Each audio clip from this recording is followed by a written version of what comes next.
Super Talk 99.7 WTN. It's the Matt Murphy Radio Show. Final hour starting right now. It is 8 minutes past the hour. Thank you for being with us. My name is Matt Murphy. Cameron Smith is in with us these Wednesdays. He's normally present and accounted for in the latter half of the show. Jackson Williams is behind the glass, making sure that everything that comes out of our speakers sounds as good as possible. There's Ken Weaver. He is in News Closet B. He gathers headlines, delivers them twice an hour, or when it breaks. We'd love to hear from you, 615-737-9986. Have you noticed, I don't know if anybody else is on the old super text line, the super text line is officially janky. So, hey, Jackson, the janky, that's a technical term. Yeah. Hey, Jackson, when I told you that the dude said that you could do a commercial for truffle butter and you'd do a really good job doing the commercial for truffle butter. And he said it 100 times? And he said it 100 times. He didn't. Everything's repeating like 14 times. Oh, so I'm getting a lot of votes. Well, everyone's getting a lot of votes, Jackson, because, you know, if you vote for Ken got a vote. Someone said on these days that we do 4 nincompoops that they forget the first nincompoop by the time the last nincompoop hits. And so that guy just voted for Shorty Karen. So you got one of those votes. Interesting. Mine's not janky. Isn't it? Mm-mm. Oh, maybe it's just me. So you're not getting multiples? No. Okay. Brian, well, maybe it's just me. Brian was referencing some muscadine wine. Mm-hmm. 3 glasses of his brother's muscadine wine. See, I got that. I didn't get that one but once. But I got several others on a number of occasions. So, according to 9637, some fellow by the name of Daniel Breezy, who is a weather person here in town. I want to say that you mean Danielle Breezy, but you spelled it Daniel. That's okay. It's fine. I verified what you're saying is correct, that Danielle Breezy apparently alerted everyone that there's a beaver sighting to be made tonight in the form of a beaver moon, specifically the super beaver moon. And 9637 says, I'm pretty sure Danielle Breezy, mm-hmm. said there was a super beaver moon tonight. Did I hear that right? Well, sir, you did. Tonight, the largest and brightest supermoon of 2025 is in Nashville, Tennessee, and it's known as the Super Beaver Moon. Huh. And it comes from the colonial times when it marked the time for setting beaver traps before the onset of winter. How about that? I actually was noticing last night, I was outside, and it was super bright. Yes. I mean, I could see everything. Yes. The dogs were insane. Yeah. Crazy. Were your kids crazy? Well, and the dogs. Yeah. It was crazy moon. Yeah, it was weird. Yeah, so I've never heard of the beaver moon. No, neither have I. It is apparently a full moon that coincides with the closest orbital point to Earth, making it appear larger and brighter than a regular full moon. And it coincides with, as Cameron has just mentioned, the beaver preparing for winter. And so it is a supermoon, and when it occurs at this time of year, it is known as the beaver moon. I've heard of a blue moon. Mm-hmm. I've heard of strawberry moon. I've heard of a lot of different kinds of moons. Never heard of the beaver moon before today. And I learned something. I know when I go home and tell my boys what it is, they're going to giggle a lot. do not know why this is funny. Yes, you do. Well, no, I do not. I can't help you then, Matt. Well, I mean, I understand right. the common parlance. Yep. The slang, if you will. I get the slang. And then there's the moon, mm-hmm. which is slang for hiney. Mm-hmm. And then there's the other part. Mm-hmm. But those two things don't necessarily go together. That's not the point. But the point is you put them together and it's funny. Right. It's a funny sandwich, basically. And the boys will just be like, ha, you said, fill in the blank. Beaver moon. Yeah. Super beaver moon. Super just makes it better. I like this, too. My AI overview that I just pulled up. I don't know if you did AI on it. The moon will appear bigger and brighter in the night sky. It will be the most prominent supermoon of the year. The name is traditionally associated with November because it was the season for setting beaver traps. You mentioned that. How to see it? I can't, man. This is my whole life. Well, go to your local liquor store and get yourself a nice bottle of wine. No. Maybe some candles. I guess it's where I draw. Maybe bring home some Italian food. That's always nice. Yep. Italian food. Yep. No. You don't do those things. You whisk your family away and find a spot away from city lights and check local listings for the best moonrise times. Your eyes will need about 15 to 20 minutes to adjust to the dark to get the best view of the Beaver Moon. I can't. My whole life is just a series of inappropriate jokes now. I've never seen. You don't see the Beaver Moon when it's bright. Right. You got to have it dark. Otherwise, you don't get to see it. Right. Yep. Has that been your experience, Cameron? And it is a source of like infinite illumination. It is. Facts, Matt. It's not going to happen. But it might happen. Hey, Mike. How you doing?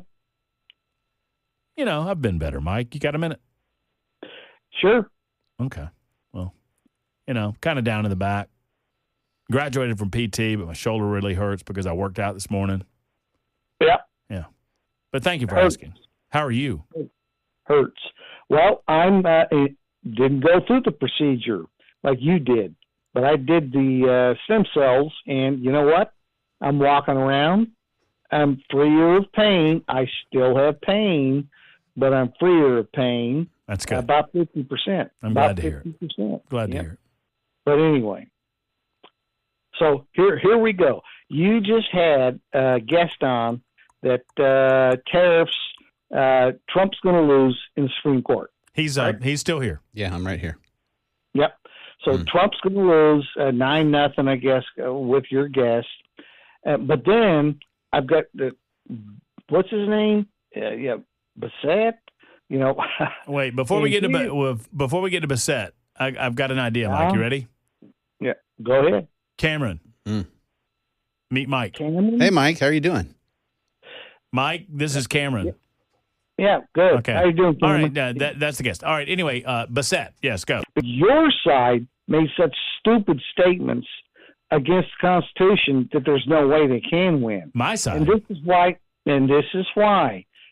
why when, you know, Matt, you and I think you're kind of a wishy-washy. I don't know what you are. And anyway, and by the way, we're getting to the Mamdani thing, which I'm kind of sure you're probably happy happened. I am, because it makes the Republicans now looking like they're going to fight against a communist. But maybe in the way you're looking at it is that this is what we want. But what happened at the Supreme Court? The Supreme Court was the oral arguments. That's it. Well, there's no decision made yet. No decision. Yet it didn't go well for the administration, though, did it? It did very well. It brought up so many points that it shows that the President of the United States, the executive commander-in-chief, has the authority to use all of these statutes and all of these ordinances in the Constitution to defend the United States. What's your best guess on how the court's going to rule, Mike? If it rules according to the law, it should be 9-0. In favor of whom? In favor of whom? In Trump. But if they rule on Trump, the arrangement system, it may be close. It could be 5-4, 4-5. What? But if they rule on the Constitution 5-4, and they 4-5. rule the rule of law, it should be 9-0 Wait, so in favor of Trump? in favor of Trump. But you're saying that Trump derangement syndrome could lead some of these folks to rule against the Trump administration? Yes. So you believe that the liberals on the court are going to that they are leaning toward Trump? No. I'm saying the liberals are going to rule against Trump because of Trump derangement syndrome, and that's why we saw the elections yesterday. This is why the Democrats are so happy. So why is it such a slam dunk? Why is it such a slam dunk constitutionally, in your opinion, Mike? Because it's the rule of law. You can't just sit here and go and read a sentence and then say, I don't like that sentence. I'm gonna interpret it my way. No, what in the rule of law makes it such a slam dunk that they're going to rule in favor of Donald Trump? I didn't say that. I'm saying it could be a rule against Donald Trump. No, you said if they rule in favor of the Constitution, if they rule based on the Constitution, it's going to be a 9-0 decision in favor of Trump. And I'm asking you, and then I said, well, what about that? And you said rule of law. And now I'm saying, what about the rule of law? Like, what law are you looking at that makes it such a slam dunk pro-Constitution? We're beyond the law now. We're into politics. And this is why this is why the Supreme Court has been politicized. And you can argue, and I will agree with you.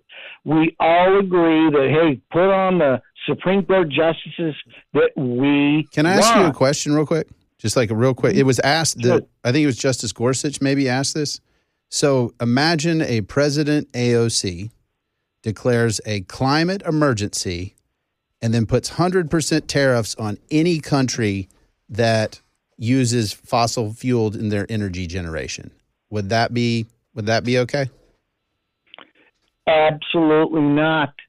And this is why we're discussing today what Trump is doing. He's going back in many, many, many generations of our Constitution and rulings that the President of the United States can use his executive authority to protect the borders of our country. And that's what he's doing. And therefore, the Supreme Court has to rule in his favor. I don't think it's going to be. I think Trump's going to win, but I think it's going to be like it should be 9-0. What's probably going to be is 5-0. I hesitate to do this, Mike, for my own personal sanity, but I'm going to try to. So you say it should be 9-0. What, in your understanding of this case, informs you that it should be 9-0? What specifically informs you? Executive branch, executive. The president is of the United States. Is a tariff a tax? The tariffs. Who's going to yes or no? Is a tariff a tax? The tariffs from the other countries against us, yes, it's a tax. Okay, a tariff's a tax. What branch of government? Not tax. Not tax. A tax. A tax. A tariff is a tax. A tariff is a tax. Tariffs are a tax against the United States. Tax. TAX. If the attacks are against the United States, then the United States also ought to have a tax. Mike, will you tell me the last time that you experienced a beaver moon? He's under the influence of a beaver moon, super beaver moon right now. I'm concerned. So is it, one more time, tax, TAX, is a tariff a tax? Of course it is. Okay, stop. What branch of government, per the Constitution, federally, has the right to tax? Congress. Thank you. Okay, that's it. That's all I needed. Thank you. But Trump's going to win. Right. That came from the guy that said Trump was going to win. Yep. I love Trump. And I love the way that he's used. Cameron, not so much, but I love the way that he's used tariffs as a bargaining tool for the end purpose. And Cameron and I have argued for a long time about, how far this can go and how far it can't go and whether or not it's effective and how much it harms the economy versus how much it doesn't. But the Constitution still matters. And I agree with you on the bargaining tool. Yeah, You're right. You do. But then it's about what's the end game? Is the end game to get to zero? And you've kind of gone, and I've tried to give Trump the benefit of the doubt. And I'll be honest, I'm frankly not so sure anymore that my argument from 6 months ago was correct. My argument was always the end game is to get to zero sum. Mm-hmm. And I'm not so sure anymore. But none of it matters if it's unconstitutional. Right. And this is the way the Constitution works, folks. Like it, for better or worse, the same court that gave us a reversal of Roe v. seems to be leaning against Trump in this case. The same courts that have ruled pretty consistently in favor of Trump in a lot of pretty important cases might go against him on this one. We don't get to just unilaterally decide we hate this court now because the court is reading the Constitution differently than the Trump administration. Yeah, and Brian makes a good point in between glasses of wine. So why is it okay for Canada to impose a 275% tariff on milk from the U.S.? It's not. And this is the point on which we agree, is that saying, okay, look, if you're going to do this tariff, then we're going to respond with the same. The goal should be reducing the trade barrier. The Trump administration's point, and they can't act extracurricular to the Constitution of the United States in order to do it. And I understand that that's frustrating. Yeah. But if you're in the midst of this and Canada throws that 275 at you, you want a president that has the flexibility to throw something back at them during these types of trade negotiations. But there's only so much he can do outside of Congress that is constitutional. And honestly, I don't see Democrats opposing if he said, you know what, Congress, these countries are abusing us because they're preventing access for our businesses into their markets. Help me out here. I don't know. I don't think the Democrats would do anything that they thought would help Trump out. Well, nobody's doing anything right now. So, well, true that. 25 after the hour on Super Talk. And I don't know. My Super Talk text is wild. Wild. Y'all just need to get off this Beaver Moon subject. Calm it down. Lay off the muscadine wine, Brian. I've told this story on the air before. I was telling this story to Cameron. You've probably heard it. I probably told you all my pa stories. I was in college, and my grandpa, enjoyed, hearing stories about, a young buck howling at the moon in college. And his way of participating in that, he made us I tell him stories about my buddy Wayne, blah, blah, blah, college party. Sure. So he took a big 5-gallon glass bottle and made muscadine wine. We had a big muscadine tree in the backyard. Which I love. It's muscadine vines, right? Yeah, it's a vine. Yeah, okay. Yeah, but you can make wine out of it. And he made us muscadine wine out of the muscadines. He put them in there and squished them and fermented them, put sugar in there and let it ferment. And apparently knew how to do it, but he was very dissatisfied with the potency.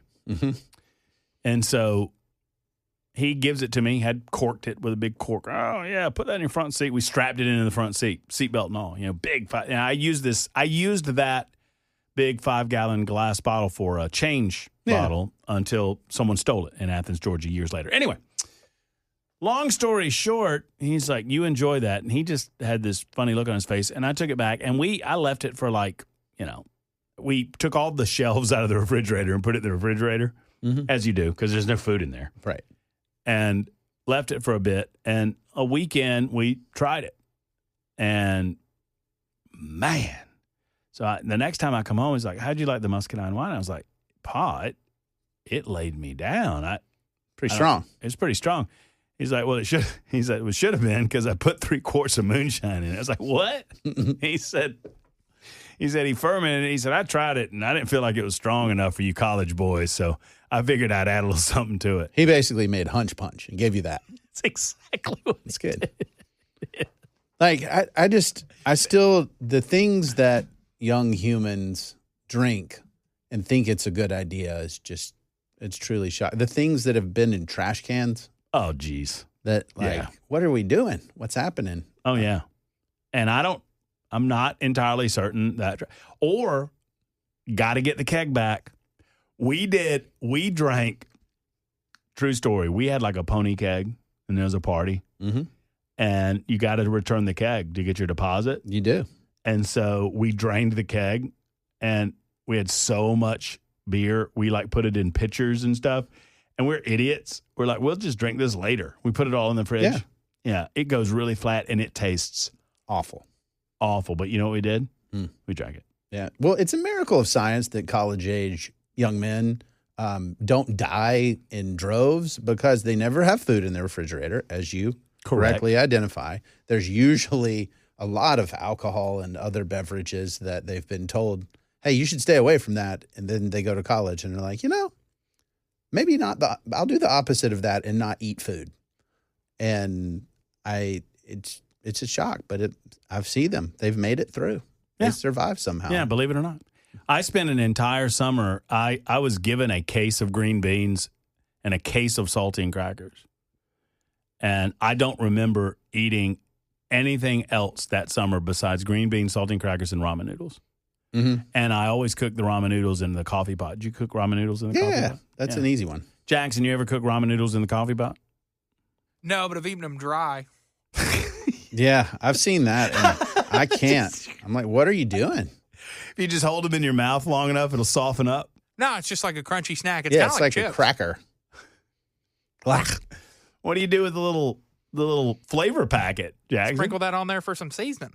Yeah, that's good. It's like a flavored chip. That's next level. I thought the coffee pot was good. That's next level. That's not even like struggle. That's just like low effort. Yeah.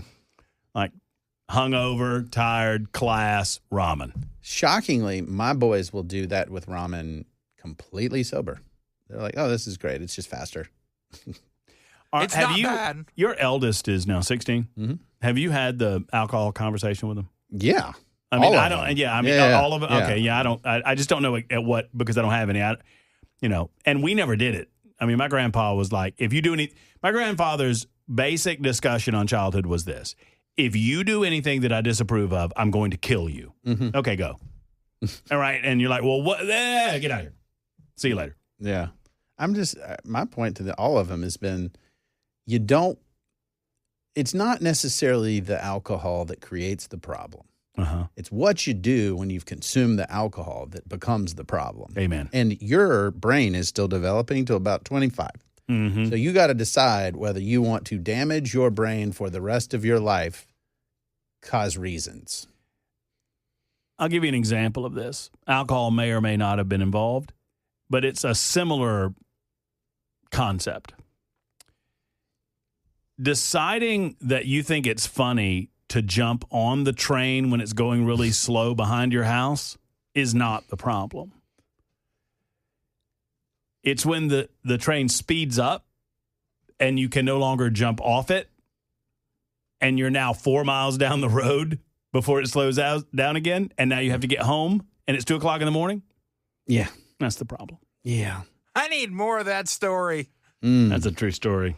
Yeah, I the one I tell my boys is, this is years ago, I had not eaten anything all day, and it was about 90 degrees outside, and I had some bourbon drinks, but I did not realize this wasn't regular bourbon. It was supercharged, very high proof, with no food and hot sun, and it had a tremendous effect on me that I haven't drank, like, alcohol and I are done, like, because I'm getting old and I don't like it.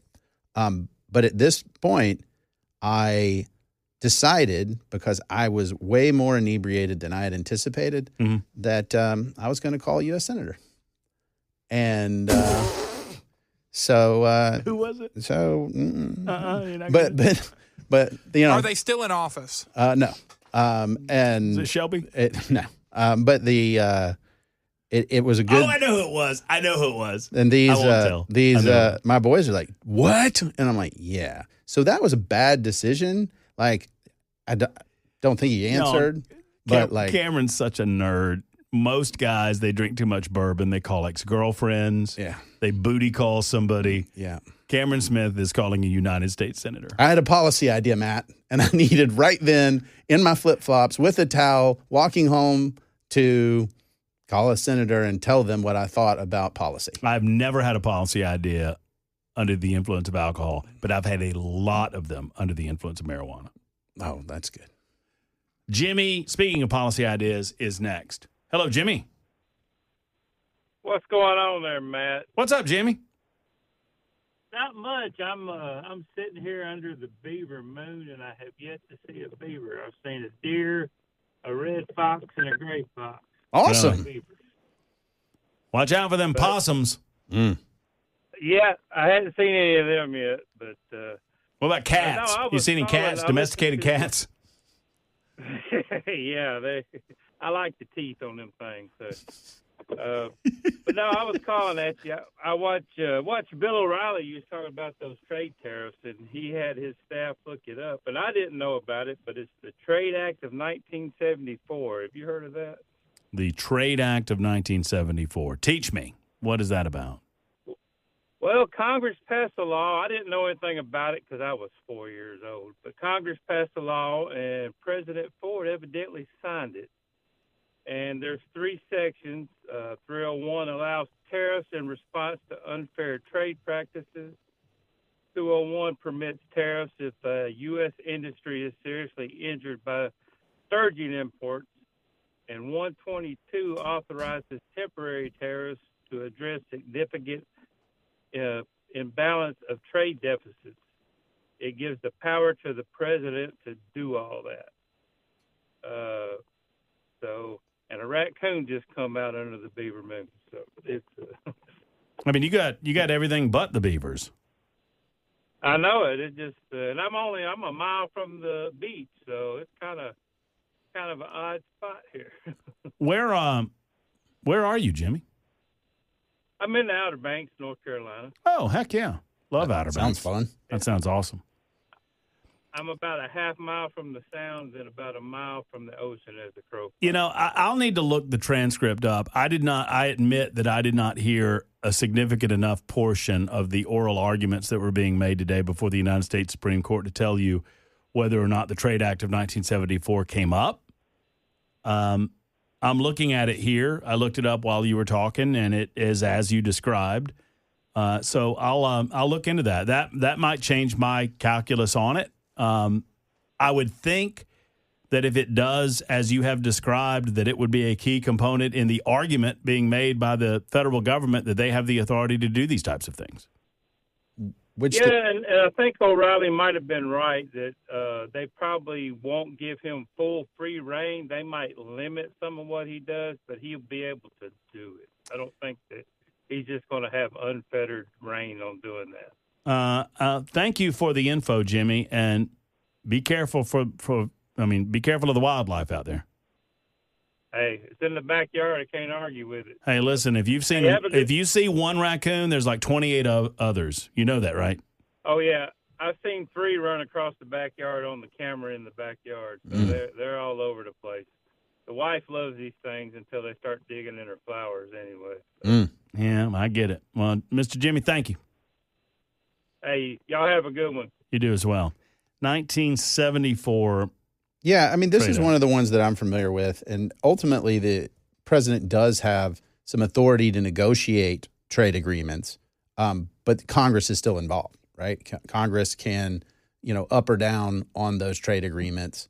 And that, to me, is, the U.S. can deal with this. Yes, the U.S. can deal with trade, but it is not a unilateral do whatever you want whenever you want. Here's the key component that I would suggest we need to focus in on, and I need to do some more background research on it. And thank you for bringing it up, Jimmy.